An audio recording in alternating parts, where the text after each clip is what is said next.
own journey with scoliosis, I decided to become a personal trainer. Scoliosis is a deformation of the spine in a 3D, let's say, like my spine or corrected by 16 degrees, which is massive, which is actually literally like 2 metal rods along the spine, or the main issue was the pain. Welcome back to my With Purpose podcast. Today we have episode 2 of the new format YouTube podcast episode. Last episode was with Dr. Anne, the chiropractor, and today I have a very special guest, Louisa, and she's here to talk us through a lifelong journey, really, of overcoming adversity and how this has led her into her career and your day-to-day life and what you do. So on this podcast, we celebrate women's health, wellness, strength, life, and their journey, women's journeys. And Louisa here definitely is going to add a lot to that today. Louisa is a medical personal trainer and a brain performance coach. Louisa's also going to be doing a brain performance test on me later to see if this can improve my performance in the gym. So stay tuned. We'll link the brain performance test on me video into this video down below. So you can check that one out later too. But we're going to dive straight into this interview with Louisa so you can find out all about what she has to offer and just sit back and listen, really, because if you are trying to overcome anything at all, which I'm sure we all are, this will be quite inspiring to you. It was very inspiring to me, and yeah, it was amazing to listen to you when we got chatting last time. So I'm going to pause there and hand over to Louisa. If you haven't already, please subscribe to my channel so that you can get lots more updates when this content is coming. Louisa's journey is truly remarkable, and your journey is mostly through, I was going to say overcoming scoliosis, but you haven't overcome it because you're never going to, correct me if I'm wrong, you're never going to get rid of scoliosis, but you can learn to live with it, and you can do things to adapt your life and adapt your body to make dealing with the fact you were born with scoliosis a little bit less difficult than it is. So I'll let you introduce yourself first, and then perhaps you can tell us what is scoliosis. I don't know if you can show us anything, not like on you. I mean, you don't have to get undressed. I'm just thinking, like, when we interviewed Dr. Anne, he had a model of a spine, and he was like talking about chiropractic care and stuff. I don't know if there's anything you can do to explain it. Anyway, I'm going to stop talking. Over to you. Hi guys. Yes, as mentioned before, I'm a medical fitness trainer or personal trainer, specialized in medical fitness, as it says. And because of my own journey with scoliosis, I decided to become a personal trainer. Actually, the journey started when I was 9 years old. I think it was like an annual school exam, like a scan where they take a look at the kids.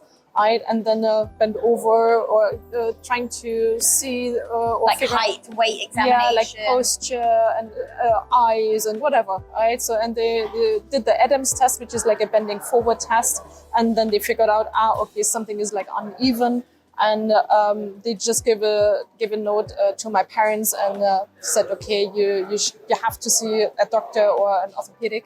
So we went to the orthopedic, and it was already quite advanced. The scoliosis. Scoliosis is a deformation of the spine in a 3D, let's say, like a spiral stairs. Yeah. You can maybe imagine, if you want, I can also show you a picture maybe later on.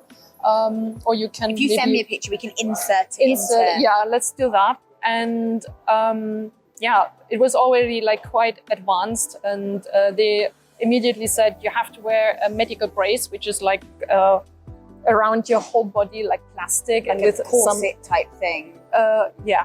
Right, and it pushes you into the correct posture, let's say, or supposed to be to do that.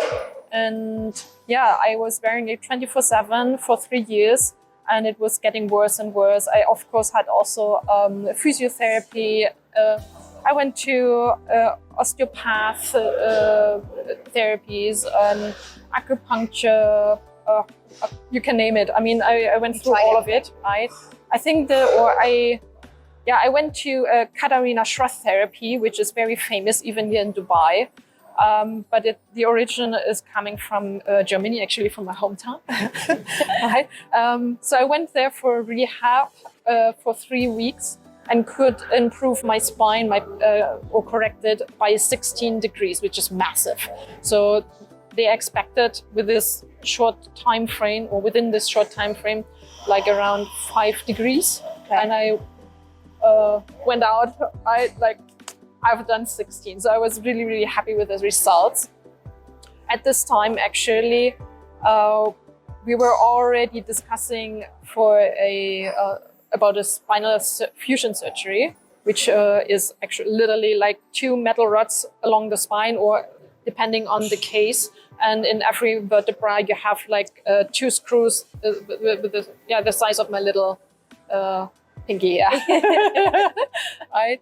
And so one in this side, one in this side. Yeah. Every vertebrae. Yeah. Plus the 2 that go all the way up the side. The metal rods are formed kind of almost straight. It's really depending on how severe your scoliosis is. Mine was in the end like 70 degrees, degree, and about like 90 degrees of rotation, which is quite massive. Can I pause you? You said you didn't discover it or find out until you were 9. Yeah. So were you born with the scoliosis, or does it develop as you grow as a child, or? For me, I don't know. I mean, it's called idiopathic scoliosis, so you don't know the reason, or idiopathic means there is not a reason, actually. Okay.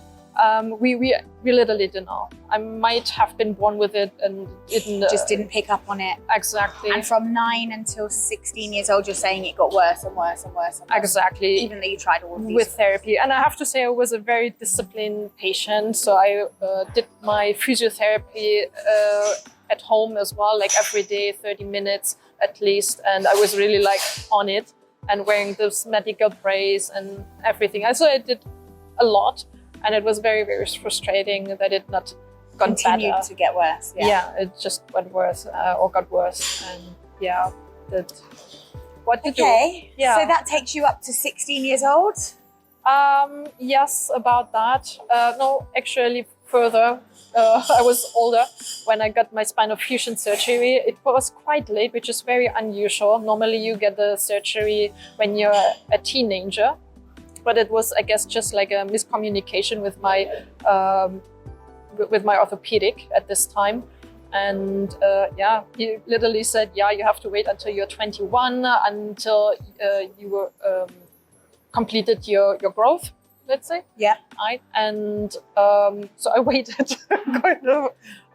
And then I was 21, I went back, and then he's like, oh, why didn't you do the surgery? He's like, really? Same guy. Same guy. I was like, really? Okay. Well, at the age of 25, I mean, I still wanted to continue with other therapies, but if you take it from that side, there are thousands of different therapies you can do. And at some point, you have kind of, I wouldn't say the time in your neck, but your spine is also getting stiffer as you age, right? And I wanted to prevent that. I mean, now I'm completely stiff, but I'm screwed up, literally, all the way. I love how lighthearted you're about it, but yeah, great. And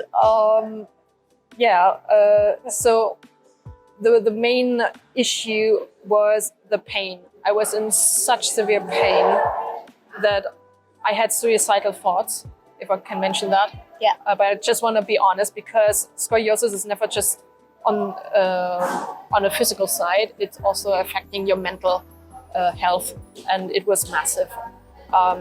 So yeah, on that day when I actually had this thought, and I was literally standing at the street or on the street and waiting for the bus. I don't want to go deeper into that, but I didn't do it. And I think my empathy just saved my life. Yeah. The empathy for the bus driver, let's say. And then I said, okay, I have to tell that my family. I went to my dad or to my mom as well and told them about that. And yeah, he said, okay, what do you want me to do? Or what do you need?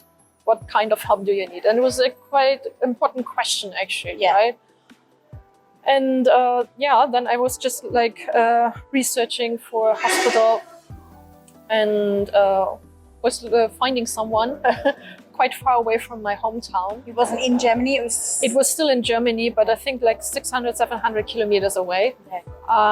But it was worth it. And I just wanted to have a good gut feeling, right? And I just went there and for an appointment to discuss, okay, is it really necessary? And the surgeon said, okay, listen, if it's progressing or if it's getting worse by 1 degree every year, each year, then it's making a progress like of 10 degrees in 10 years, you know? So every year 1 degree, and in 10 years it's 10 degrees more, right? And that's quite a lot. That's quite a lot, right? If you see it from this perspective. I talk about the compound effect all the time in regards to positive compound effect of doing the correct actions with exercise, nutrition, and how it builds up over time. Equally, the compound effect of things like this, it might only seem like 1 degree a year, like what's that? The compound effect of that is actually massive. Like the compound effect of making the wrong decision, it might just be such a small choice every day that's not the best choice. And over time, that's led me to where I ended up before I started my journey. And this is actually a good point, because I feel like I'm in contact with many scoliosis patients, and I feel like they don't really realize how serious it is, and they think, a little physio here and there. No, you have to do your homework every day. It has to be implemented in your daily life, and you can't go around that. I would even say for us it's even more difficult because it has to be necessary, right? For you, it might be, okay, I want to be fit, for example, right? So you don't have to do like 7 days a week, but I have to do it to prevent further progress. Of course. Every day. Okay, and that's where we are today. So do your homework.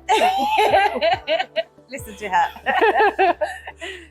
Okay, so you had the spinal fusion surgery. It took you how long to recover from surgery? This is a difficult question because I feel like I'm still recovering, even though I have no pain at all. Like since 3 years, I'm free of pain. Knock on the wood. But it was still a long journey, and it's also right. If you're facing a situation like that you have to undergo like a surgery, it doesn't mean that you are like healed afterwards.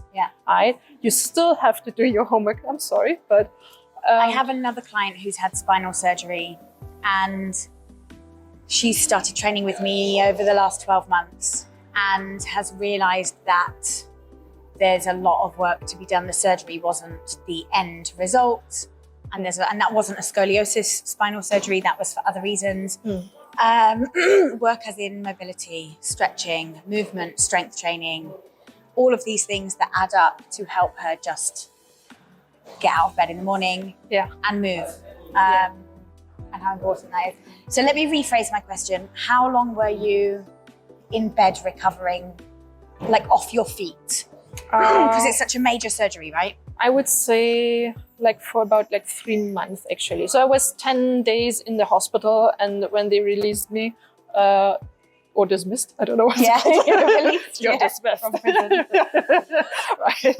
I went home and I was thinking, how on earth am I able to put on my socks, to wash my hair? I mean, I still had long hair like you at that time. So like normally I just turn over, I bend over and use a hairdryer, and I was like, can't do that anymore. I can't. I don't know how. Such simple things.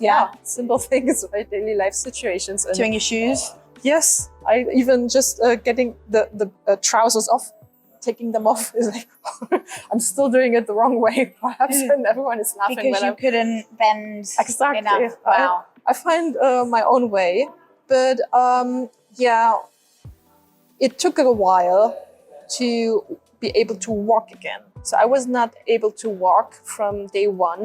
So I went, or they helped me to get up from bed. I was sitting on the edge of a bed. I was like, come on, I know how to do it. And my legs were not moving. I was Your like, brain says go and your body says no. exactly, right? I was like, that was an intense experience. I mean, I was under so many drugs at that time. So I was like, meh. But still, it's like, come on, girl, right? But I think because I was more like, it's okay.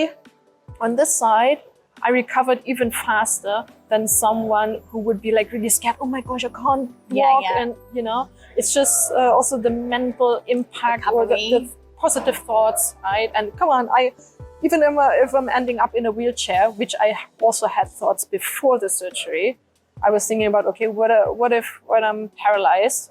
Right? And I was reading a book at this time. A potential risk of the surgery is that could happen. Yeah, it's a small risk, but it's still there. Still there.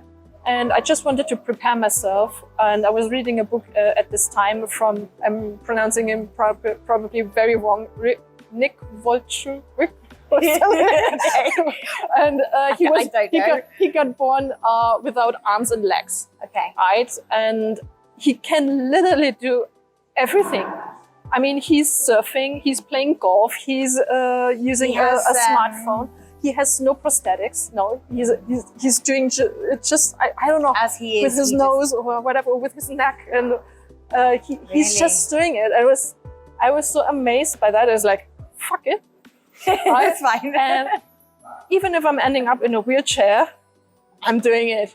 I will rock it. Yeah, right? good. I mean, it's easy to say in the beginning, but if you face the situation, it might be different. But still, it helped me a lot more to prepare myself and know, okay, the world is not ending there. Right? And yeah, I just went home, did step by step, literally. And again, another really important point is to just take your journey, no matter what the journey is and what you're trying to achieve, whether it's a medical recovery or a fitness journey or a professional goal or a personal something in your life. Baby steps. You try and do too much, you're not going to achieve it, then you feel like you can't do it and it's overwhelming. Yeah. Baby steps, always baby steps. One big thing is also many people stop when they have pain. They avoid exercises because or like movement in general. Yeah. And this is the biggest mistake you can make actually if you try to recover, or even in general. I mean, you have also probably from time to time back pain, but it's not stopping you from doing exercises, right? Maybe you go one step back and take it easy, but you are still moving. Yeah. But many people out there, they don't even consider exercises or just simple movements, just if it's just a walk, as an option. Yeah. Right? So I have pain, I need to rest, I have to lay down. Yeah. Right? And this is so wrong. Yeah. And even doctors are telling you that sometimes. To rest. Yes. Right? My surgeon, sorry, I'm not mentioning any names here. He was saying, don't lift weights. Right? Don't do this or that. Right? And I was doing everything of it. I was doing all of it. Yeah. Right? And I'm happy about it that I just tried it because I was believing it more in myself than other people believed in me. Yeah. And this is very, very important. One guy, physiotherapist at the clinic, I'm so grateful for him because he made it very clear right from the day one, you have to stretch. I know it feels like your scar is like ripping apart, right? And something is popping out or something, but you still have to do it. I was crying. I was stretching while crying. I was crying while stretching, sorry. Yeah, yeah. Right? And it was not just that one time. It was over a month that I was crying while I did exercises, stretching. Yes. But at some point, it was changing and it was just getting better. Yeah. And I think my advantage was at some point when I was starting to study like personal training and medical fitness, my advantage was to learn about anatomy and physiology, to understand which muscles are tight, needs to be strengthened, needs to be stretched. And how one tight muscle can affect a joint totally different in the body. Yeah. You have back pain might be because your quad is tight. Exactly. And you would never realize the two are related. Exactly. This is what I try to talk to my clients about all the time. Yeah. Because we don't learn about anatomy enough. I'm an ex-teacher. I left teaching because I get so frustrated with how we are forced to teach things that are not relevant. And yet there are adults living a life struggling with many things that they didn't learn about in school, and that's exactly annoying. And this is a wonderful point as well, because I see exercises and nutrition as medicine. Yes.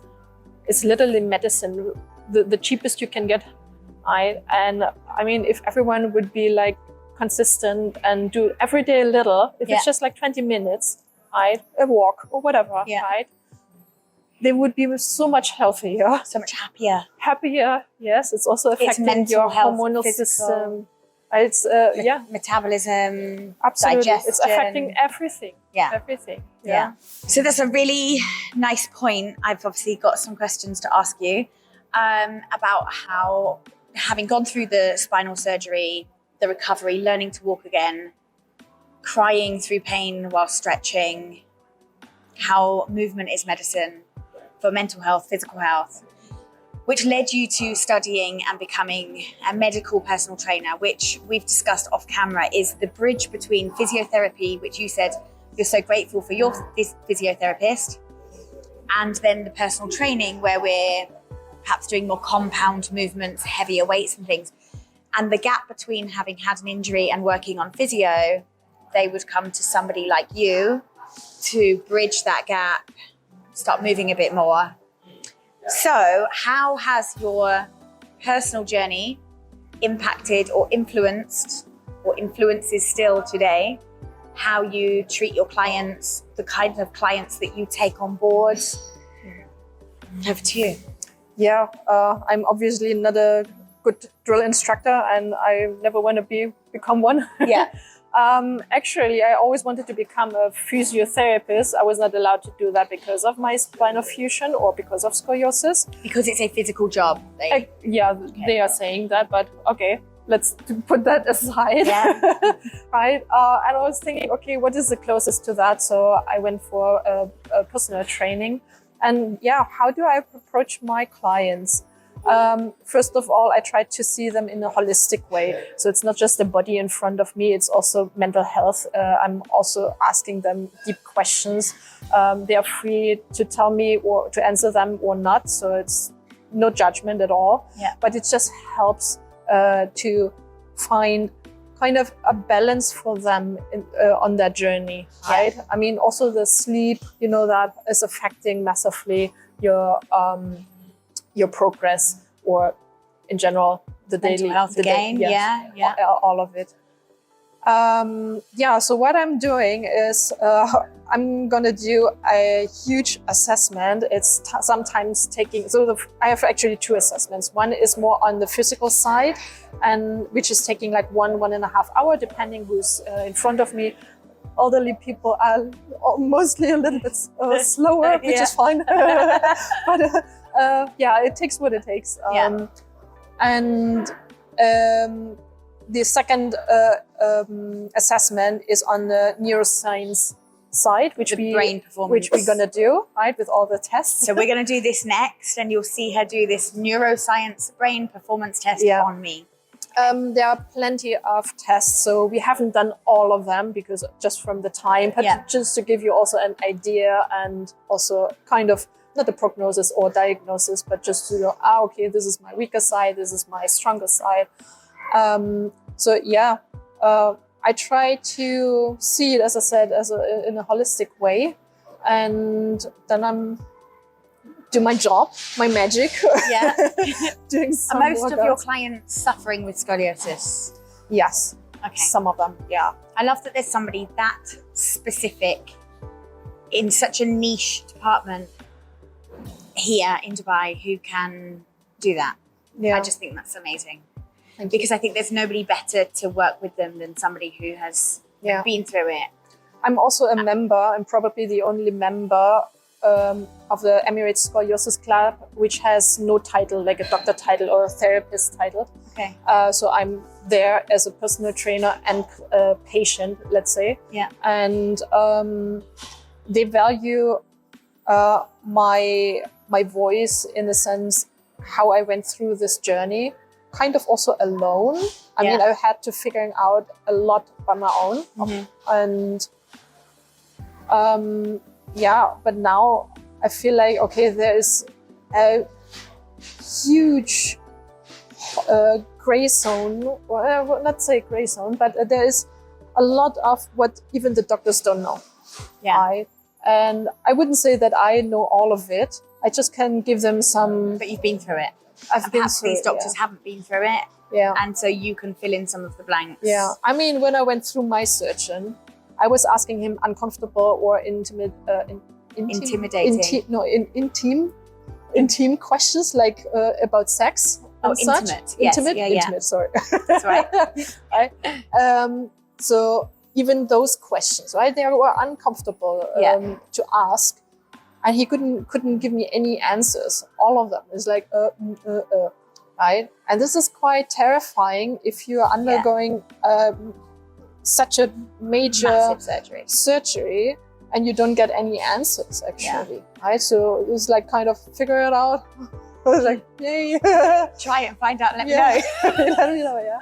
So I tried to fill also this gap there to answer questions. So it's the Emirates Scoliosis Club. Yeah, it's quite new. It's amazing. I didn't even know there was such a thing. So if you're in the UAE and you need support. Yeah, they don't have a website yet or any official sites, but you can always contact me on Instagram. We'll put your contact details in the link here so people can message you. Yeah. And my last question is, can you share, I'm going to keep it at three tips specific to scoliosis or people with back pain. Might not be scoliosis, but they might have back pain. So your top 3 tips for people suffering to just help them. Okay, I know that's very generic. 3 tips. First would be don't buy a couch. Don't buy a couch. Don't buy a couch. So what I mean with that is when we have a couch, we obviously sit down for the rest of the day, kind of. Don't do that. Movement is the key here. And it doesn't matter what kind of movement. I mean, I wouldn't recommend like impact sports or like jumpings or something like that, which has an impact on your spine. Yeah. But anything else, walking, just move. Just moving around the house. Yes, moving. Okay. Second, ask for help.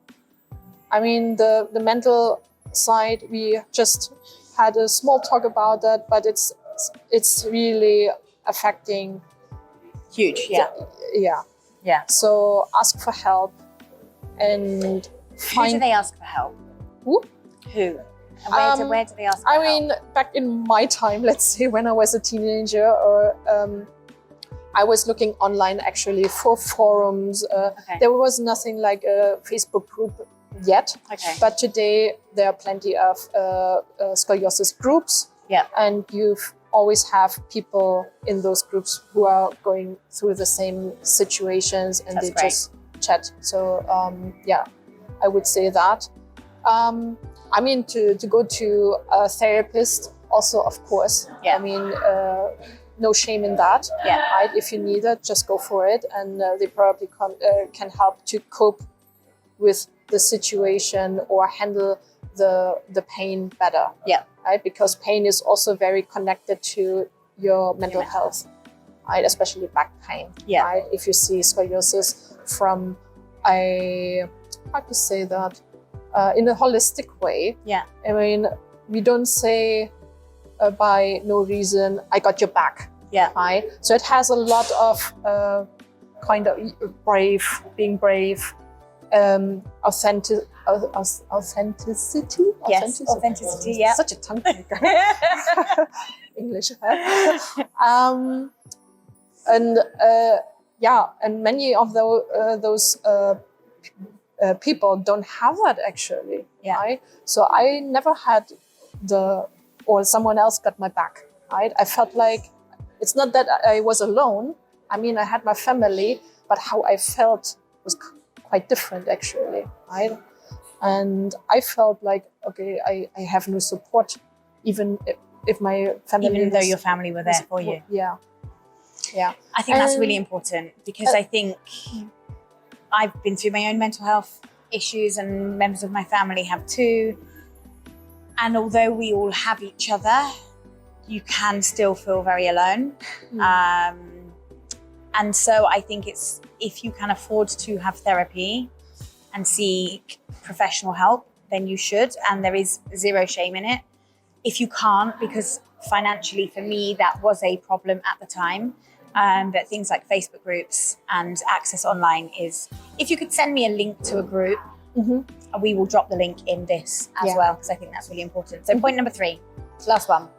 Last one. Okay, come on. What else?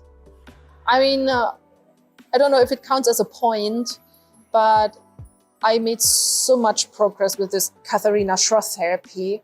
I really want to mention it again because it was really helpful. Okay. And they teach you, I mean, at least in the clinic I went, they teach you exactly your individual scoliosis, what it is. And they explain you everything, literally everything. Very personalized to your situation. Yeah. Yes. Because obviously no scoliosis is the same as anybody else's. Absolutely. Yeah. And you get a program just for you. And it's very intense. Okay. But I would say this is the one where you made the 16 degrees progress and they expected 5. Yeah. Also here in Dubai, I think I mentioned that before, we have a lot of Katharina Schroth therapists here, luckily. I mean, I'm happy that it's that famous, let's say, or that popular. But like anything, and like the interview I did with Dr. Ranin, the chiropractor, all these things are great. But one thing I've picked up on what you've been saying is how disciplined you were to go home and do your homework, your physical work, your stretching, your exercises, all of these things. It's all well and good. People go to the therapist, go to this Catherine Center. Sorry. Katharina Schroth. And but if they then go home and do nothing and sit on their couch, it's useless, right? Absolutely. Yeah. I think your discipline and your determination to push through and your self-belief, as you said, you believed in yourself more than anybody else did. Yeah. And that has obviously led you to where you are today and doing what you're doing. Yeah. Which I think is amazing. Yeah. So well done you. Thank you. And as you said, you read that man's book who had no arms and legs and how that inspired you and made you feel less alone. And if he can do it, I can do it, and I will do it regardless of the result of the surgery.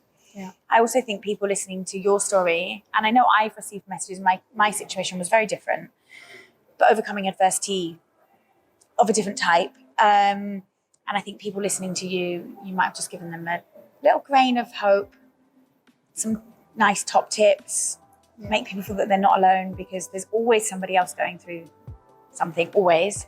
So I just think that was a really valuable, I think it's about 30 minutes. We're being eyeballed by Mr. Cameraman to wrap things up.